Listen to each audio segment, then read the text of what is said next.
और ये उल्टा है, सुंदरता आदमी को आसक्ति में बनाती है और सुविधा आदमी को आलसी बनाती है। आज इतनी सुविधा हो गई कि आदमी बन गया आलसी। सवेरे सवेरे माता बहन पहले उठती थी, चक्की पीसती थी, मूसल से धान कूटती थी, और आज तो इतनी सुविधा हो गई है कि कुछ करने तो आलसी बन जाते हैं। पहले हम भी कितने लोग दूर देर दो एक दिन में 12-12, 15-15 मिनट, 20-20 मिनट तक आदमी चल लेता था, और अब तो थोड़ी सी दूर के लिए गाड़ी चाहिए, ये सुविधा है। तो हम सुविधा को और सुंदरता को देखते हैं। दूसरे नंबर में हम क्या करते हैं, सोचते हैं। क्या सोचते हैं? जो मिला है वो छूटेगा, यही सोचते हैं। और मिला है तो छूटेगा। और सुख की सोचते हैं कि सुख मिले, सुख मिले, पर याद है बाद में सुख ही समाधि बना के कुछ में डालता। ये शराबी कबाबी दुर्व्यसनी जितना भी दुर्व्यसन करते हैं, किसके लिए करते हैं? सुख के लिए तो करते हैं, और अंत में वो सुख उसको दुर्व्यसनी बना के दुख में डालता है। स्वयं आदमी दुखी होता है और दूसरे को दुख में डालता है। 2 साल पहले छिंदवाड़ा जिला में परासिया करके शहर है, वहां जब मैं गया तो किया जो है टेम्पो, तो टेम्पो में बहुत सारे लोगों को भर लिया, और भर लिया और शराब पिया, और जाता जाता था मेरा मन डोले, तेरा तन डोले, मेरा दिल का दया का रहे, और गाड़ी को भी डोलाए और अपने भी डोले। मैंने उस ड्राइवर को कहा, सुन, अरे भैया तेरा मन डोला तो डोले, तन डोला तो डोले, गाड़ी तो डोला, नहीं तो सब डोल जाएंगे। इसको पिया है का? अरे महाराज क्या है, क्या आनंद आता, थोड़ा सा आप ही पीछे देख लो। ये सुख आदमी को प्रमादी बनाकर के दुख में डालता। बड़ा सुंदर का भी जो आदत वसूलाचार कर रहे दुखान उसे कहते हैं, जहाँ मानव का व्यवहार नहीं शैतान उसे कहते हैं। आदमी को सोच ही आदमी को प्रमादी बना लेती है, तो हम सोचते ही गलत, सोचने के बाद में हम मान लेते हैं। जैसा शास्त्र में लिखा है मान लिए, जैसा किसी ने कहा मान लिए, जैसा हमने देख लिए मान लिए, पर विवेक किए। कहा जाता है जो हम जिंदगी जीते हैं, ये जिंदगी दुखी कौन है? इसीलिए दुखी है हमारी जिंदगी की हम केवल देख करके इंद्रियों के आधार पर जिंदगी जीते हैं, विवेक के आधार पर नहीं। जैसा देखा, जैसा सोचा, जैसा हुआ वैसा मान लेते हैं। इसलिए आदमी देखता है, दूसरा शराब पी रहा वो भी देख लेता और मान लेता है कि सुख है, पर विवेक किया इसमें सुख है। कोई गलत कर रहा, चोरी बेईमानी कर रहा, देख लिया कि बड़ा सुख है, अभी मालामाल हो जाते हैं, पर विवेक किया नहीं। इसीलिए कहा जाता है कि हम विवेक करें। इंद्रियों के आधार से देखा और सुना झूठा होता है, और हम मान लेते हैं। शास्त्र को देखा, मान लिया कि राजा सगर के 60,000 पुत्र थे, और सुमति रानी से एकदम से पैदा हो गए। एक डॉक्टर आए और डॉक्टर बताए कि मैंने डिलीवरी का ऑपरेशन किया था, और उसमें 6 बच्चे निकाले, तो आपका डॉक्टर सुना। और एक पंडित व्यास गादी में बैठ के कहे कि राजा सगर के 60,000 पुत्र पैदा हो गए एकदम से, तो सत्य बताए हमारा सभी को। इसलिए आदमी की मान्यता भी गलत है विवेक में। भूत और प्रेत नाम की कोई चीज संसार में है नहीं, परंतु आदमी मान रहा। जीव आत्मा एक शरीर को छोड़ करके दूसरे शरीर को जला दिया और गला दिया, उस शरीर को, और चेतन आत्मा उसका शरीर बना लिया। अब बताइए भूत प्रेत कैसे? पर हमने मान लिया। अब कैसे माना है? सुना है तो मान लिया। इसलिए कहा जाता कि हम इंद्रियों के आधार से हम सुनते हैं, देखते और मान लेते, पर विवेक नहीं करते। संत गुरुजन कहते विवेक करो। जब तक विवेक नहीं होता है तब तक आदमी इंद्रियों का आधार सुना देखा झूठा निकलता है। एक बार एक व्यक्ति था और वो कहीं यात्रा में जा रहा था। रास्ते में पड़ा मरघट। मरघट तो आप लोग जानते हो, जहाँ लोगों को जलाया जाता है, गलाया जाता है, उसका स्थान का नाम है मरघट। और वो मरघट नहीं है, वो तो जरघट और बरघट है। मरघट तो घर अस्पताल या जहाँ मारा है वो है, और जहाँ मारा वहां थोड़ी जलाया गलाया जाता। मरघट में ले जाके जलाते हो, मरघट में बरघट है। तो जब वो देखा तो दाईं ओर लोगों को जलाया जाता था और बाईं ओर लोगों को गाड़ा जाता था। और जिधर लोगों को गाड़ा जाता था उधर उसने देखा कि एक महिला कब्र पर पंखा कर रही है। कब्र माने जहां उसके पति गलाया गया था उस जगह। व्यक्ति ने आंख से देखा कि महिला कब्र पर पंखा कर रही। मैं बताने जा रहा हूं कि हम इंद्रियों के आधार से जिंदगी जीते हैं और विवेक नहीं करते। आंख से देखा कि महिला कब्र पर पंखा कर रही है। उसने पूछा, बहन ये किसकी कब्र है? उसने कहा, ये कब्र मेरे पति की। अच्छा, तेरे पति की कब्र है? आंख से देखा कि कब्र पर पंखा कर रही है, कान से सुना कि उसके पति की कब्र है, और केवल सुनकर के और देख कर के मान लिया कि पति बोलता। कहा, बहन धन्य है तू तो पति बोलता। उसने कहा, भैया कैसे पति बोलता मान लिया? अरे कह, तू कब्र पर पंखा कर रही, मैं आंख से देखा, और तू कह रही कि मेरे पति की कब्र है, मैंने कान से सुना, आंख से देखा और कान से सुना, तो क्यों ना मानूं? उस महिला ने कहा, भैया कभी आंख का देखा और कान का सुना नहीं झूठा होता है। कैसे? कहे कि मैं पति की कब्र पर पंखा क्यों कर रही थी? बता क्यों कर रही थी? इसीलिए कर रही हूँ कि मेरे पति का अंतिम समय जब आ रहा था तो मैंने पूछा था कि आप है का शरीर जब नहीं रहेगा तो मैं क्या करूँ? तो पति ने कहा था, मेरे पास खेत है, बैंक में पैसे हैं, घर है, इसी में गुजारा कर लेना। मैंने कहा, बिना पति के मैं रह नहीं सकती। तो मेरे पति ने कहा, ठीक है, 1 साल के बाद मैं शादी करूंगी। मैंने कही कि 1 साल भी नहीं रह सकती, तो क्या ठीक है 6 महीना रह जाना। मैंने बोली कि 6 महीने भी मुश्किल पड़ेगा, तो मेरे पति का 3 नहीं है। तब मैं कही कि 3 महीना भी नहीं रह सकती, तो कहे कम से कम 1.5 महीना रह जाना। मैं 1.5 महीना भी नहीं रह सकती। तो मेरे पति ने कहा कि कम से कम 13 दिन तो रहना, मैं तेरी कर लेना। मैंने कहा कि 13 दिन भी रहना मुश्किल है। तो मेरे पति ने कहा कि 3 दिन तो रहना। मैंने कही कि 3 दिन भी तो मुश्किल पड़ेगा। तो मेरे पति ने कहा, जब 3 दिन भी रह सकती, इतने क्षमता तेरे पास नहीं है, तो कब्र की मिट्टी सूखे तब तक रहना, फिर उसका दर्द कर देना। ये पंखा क्यों कर रही कि कब की मिट्टी कब सूख और कब दूसरा पति करे? कहानी का तात्पर्य है, हम इंद्रियों के आधार से जिंदगी। संत गुरुजन कहते हैं विवेक करो।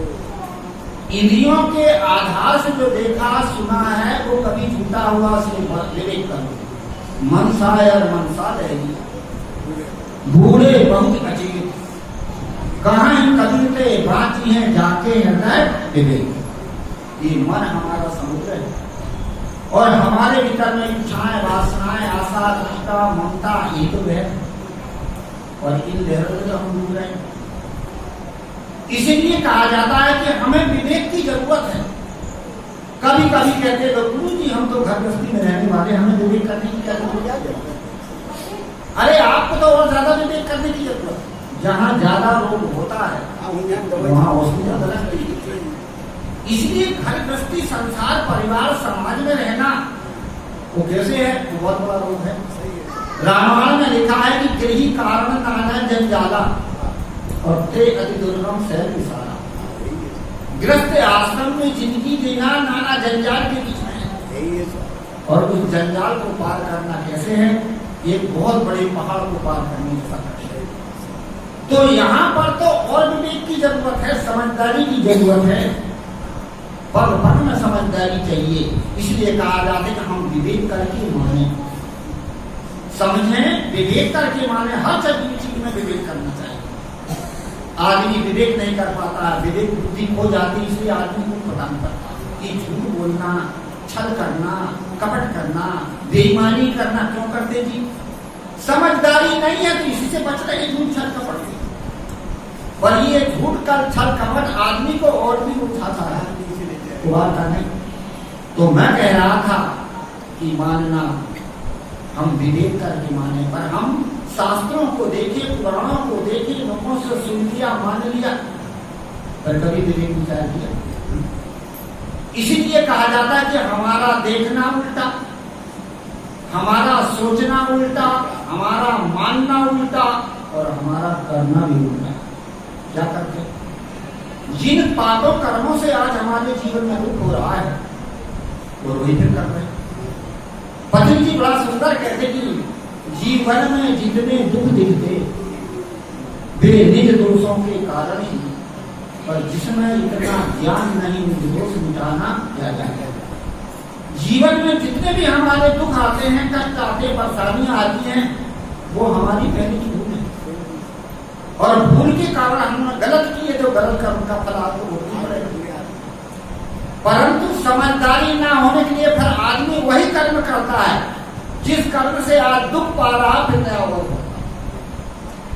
जब घर में कोई परेशानी आती है, कलेश आता है, दुख आता है, तो लोग देवी देवताओं के मंदिर में जाते हैं और देवी देवताओं के मंदिर में पूजा करते, उपासना करते कि हे भगवान हमारे दुख को दूर करते, हे देवी गाई या हे दुर्गा जी या हे देवता हनुमान जी। और अंत में फिर वहां जाके क्या करते हैं? दान करो, धर्म करो, पूजा करो, प्रसाद बांटो, भंडारा करो, ये बात तो उल्टी है। परंतु हम क्या करते हैं? वहां जाकर के बकरा मारते हैं, भेड़ा मारते हैं, मुर्गा मारते हैं। अब देवी देवताओं के नाम से पाप कर्म को धोने के लिए फिर पाप करते हैं। उतना समझे तो है। इसलिए जिन कर्मों से आज हम दुख पा रहे हैं, फिर वही पाप हम करते हैं। एक से कहा कि ये देवी देवताओं के मंदिर में बकरा, भेड़ा, मुर्गा मारना कब से शुरू हुआ? पंडित से पूछा कि भाई धर्म स्थान में देवी देवताओं के मंदिर में हिंसाएं क्यों कराई जाती हैं? क्या हमारे ऋग्वेद में लिखा? ऋग्वेद में यह लिखा है कि जब कोई अनुष्ठान करो, माता पिता की श्राद्ध करो, देवी देवताओं के मंदिर में जाओ, पूजा पाठ करो, तो पशु बलि करो। इसीलिए हमारे शास्त्र का वचन है, और शास्त्र के वचन को हम मान रहे हैं, इसलिए शास्त्र के वचन से चलने से ही कल्याण है। इसलिए हम बकरा भेड़ा मुर्गा मारते हैं। हमारा शास्त्र में लिखा पशु बलि। अब शास्त्र में तो लिखा है, परंतु दूसरी तरफ शास्त्र में ये भी तो लिखा है, पर हित सच से धर्म नहीं पाई, पर पीड़ा सम नहीं अजमाई। दूसरे को हित के समान कोई धर्म नहीं और दूसरे हित देने के समान कोई पाप नहीं। अब इसको मानते हैं तो इधर गड़बड़ हो रहा, और इधर मानोगे तो उन्हें रोक नहीं रहा। इसीलिए हमें विवेक करने की जरूरत है, चाहे शास्त्र के नाम से, चाहे देवताओं के नाम से, चाहे शास्त्र में कोई भी लिखा हो, पर जीव की बलि करोगे, जीव को मारोगे, पाप करोगे। एक आदमी को मारने में जितना पाप लगता है, उतने एक चींटी को मारने में पाप लगता है। आप कहो कि महाराज चींटी को मारने में कैसे पाप? आदमी को मारने में तो पाप है। और पाप क्या है? जब आदमी के जीवन में दुख आता तो वही तो तुम्हारे ऊपर पाप चढ़ा। तो जब चींटी को मारा जाए तो उसको दुख लगा कि नहीं, और आदमी को मारा जाए तो उसको भी उतना ही दुख हुआ। हर प्राणी की अपनी अपनी जान है, तो पाप बराबर हुआ कि नहीं? इसीलिए आदमी पाप करता है। क्यों करता है? समझदारी नहीं, विवेक नहीं। इसलिए शास्त्रों में लिखा हम कर रहे हैं। नेपाल में एक बार घूम के आया तो दो महिला बैठी थी, बुढ़िया माई थी और एक जवान लड़की थी। जवान लड़की जो है और जुआ मार रही थी, और बुढ़िया माई जो है सिर्फ बोले बैठी चुप जुआ मारते जाए, और नोक पालिश भी होकर जुआ की खत्म। मैंने कहा माता से, हमने माता जुआ मत मारो, ये अपने बाल बच्चे हैं। जैसे अपने बाल बच्चे अपने शरीर से जन्म लेते हैं, पसीना से जन्म लेते हैं, जैसे अपने बाल बच्चे अपने शरीर से जन्म लेते हैं, लेकिन शरीर पसीना से जन्म नहीं आता। इसीलिए जुआ नहीं मारना चाहिए। तो बुढ़िया क्या कहने लगी, क्या ना मालूम का दूध पिलाओ, उनका दूध मत पिलाओ, कम से मार दो, कम से कम बाल से उठा के दूध तो रख दो। क्या गुरु महाराज रंग के सिर पर आ जाता, खोपड़ी में आने लगा। ये क्या है पाप? किसी भी प्राणी को दुख देना पाप है, चाहे देवताओं के नाम मंदिर में देवताओं के नाम से मारो, चाहे दिव्या के स्वाद के नाम से मारो। जितना देवताओं के नाम से मारा जाता, जितना विद्या के स्वाद के नाम से मारा जाता, उतना ही सब प्राणियों को दुख होता। इसीलिए मैं बता रहा था कि हम वही काम करते हैं जिन पाप कर्मों से हमारे जीवन और वही पाप कर्म करता है। तो पंडित से मैंने पूछा कि ये कैसे, भैया ऋग्वेद में लिखा है क्या? लिखा तो है। मैंने कहा लिखा तो है, परंतु अब तो उसमें विवेक नहीं। क्या महाराज विवेक कारण का विवेक करो। पशु बलि का अर्थ होता है कि पशु कर्म की बलि करो, ये थोड़ी पकड़ा भेड़ा मुर्गा की बलि करो। जब कोई मंदिरों में जाओ, अनुष्ठान करो, पूजा करो, पाठ करो, तो पशु कर्म की बलि करो। अर्थात मन में जो पशु विकार है उन विकारों को बैठाओ। और जो हम गलत कर्म कर रहे हैं, चोरी है, हिंसा है, दुराचार है, अत्याचार है, मानव के कर्म नहीं, ये पशुओं के कर्म है। और इन पशुओं के कर्म की बलि करो, ये थोड़ी की बकरा भेड़ा मुर्गा की बलि करो। अरे महाराज हम तो गड़बड़ा तो हो ही जाए। हम शास्त्रों को पढ़ते हैं पर उसमें विवेक नहीं करते।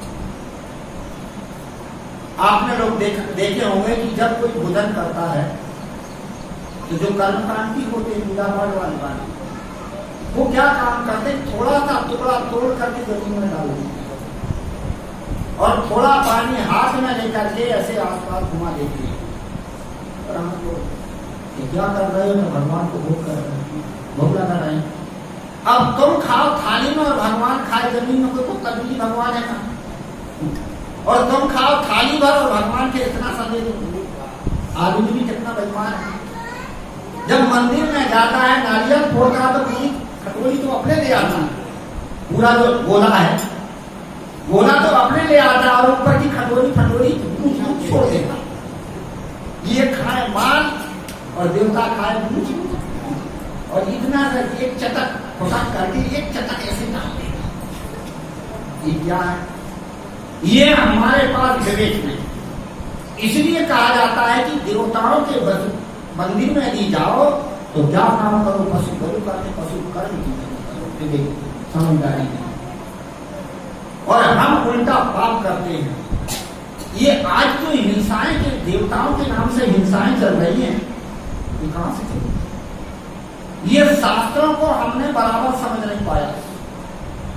प्राचीन समय में बड़े बड़े यज्ञ होते थे, तो उन यज्ञों में क्या होता था कि बकरे, भेड़े, मुर्गे आदि जो है जीवों की बलि नहीं होती थी। जौ, चावल, प्रोटीन और जड़ी बूटियों से यज्ञ होते थे। इसलिए उन यज्ञों का नाम था अश्वमेध यज्ञ, माने अश्वगंधी द्वारा जो यज्ञ की मूर्ति होती थी उसको अश्वमेध यज्ञ कहते थे। नरवेद यज्ञ का नाम था नरकट नाम की जो कलम बनाते हैं उसकी भरपूर, और उसमें पतले पतले दी जाते हैं फूल, उससे जो यज्ञ की आहुति होती उसका नाम था नरवेद यज्ञ। गौरोचन से जो यज्ञ की आहुति होती थी उसको कहते थे गौमेध यज्ञ।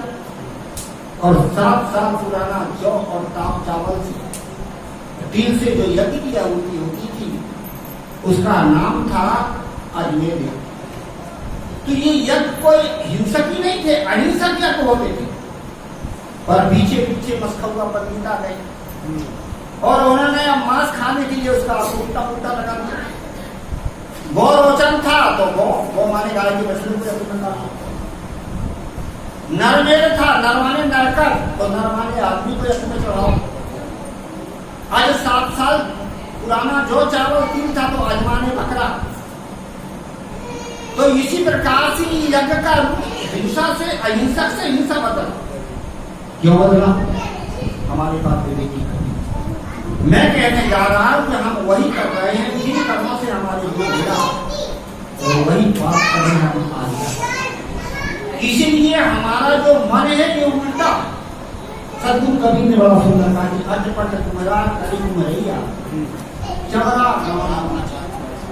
ये कुम्हार रूपी मन अरे अटई पट करता, उल्टा ही करता। जो मैंने अभी बताया, देखना, सोचना, मानना और करना तीनों उल्टे हैं तो जीवन में तो आएंगे ही आएंगे। इसलिए हम सत्संग से इन चीजों को समझें। सदगुरु कबीर की वाणी को लेकर के आपके सामने रखूंगा। हंसा संशय श्रुति गैया, गैया पीले बसरुए गैया। सदगुरु कबीर साहब को हे हंस, तुम संदेह की छुरी में काटे जा रहे हो। और गैया का अर्थ होता है, गैया तो पीती और बछड़ा दूंगा ज्यादा बड़ा उल्टा, जबकि बछड़ा पीता गाय हो जाती। और कभी साहब की बाड़ी थोड़ी उल्टी है। हे हंस, तुम संदेह की छुरी में काटे जाते, गाय पीती और बछड़ा दूंगा। अब हंस क्या है? हंस नाम का एक पक्षी जो दूर दूर तक उड़ता, उसकी लंबी उड़ान है, वो हंस नाम का पक्षी मानसरोवर में होता है। इसी प्रकार से उस पक्षी की उपमा देकर के हंस इस चेतन को कहा। क्यों कहा? ये भी तो अनादिकाल से हो रहा। ये खानी से दूसरी खानी, दूसरी खानी से तीसरी खानी, तीसरी खानी से चौथी खानी, चारों खाने में उड़ रहा है, इसलिए हंस है। और अभी शरीर धारण करने पर भी उड़ ही रहा। क्या क्या चीज आदमी सोचता रहता है, मन यहां बैठा है, शरीर यहां बैठा, मन उड़ रहा है कि नहीं। इसीलिए ये चेतन को हंस कहा, हे हंस। दूसरा हंस किसको कहा है? मनुष्य को कहा।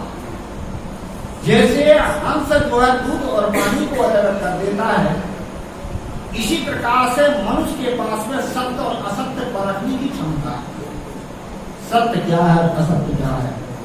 मनुष्य के पास विवेक बुद्धि है, पशुओं के पास नहीं है।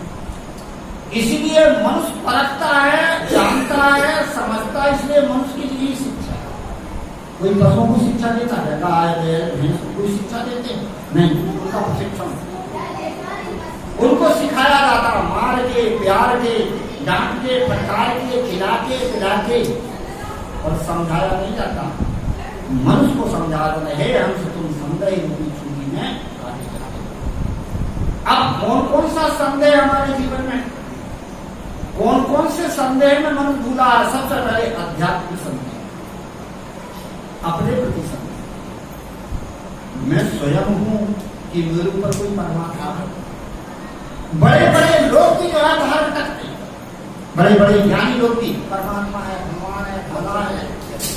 अरे वो खुद तो खुदा है, खुद को तो नहीं जानता, भगवान परमात्मा ऊपर खोज रहा। इसलिए कौन सबसे पहले आध्यात्मिक संदेह, मैं स्वयं हूं कि मेरे ऊपर कोई परमात्मा निश्चय नहीं हो पाता।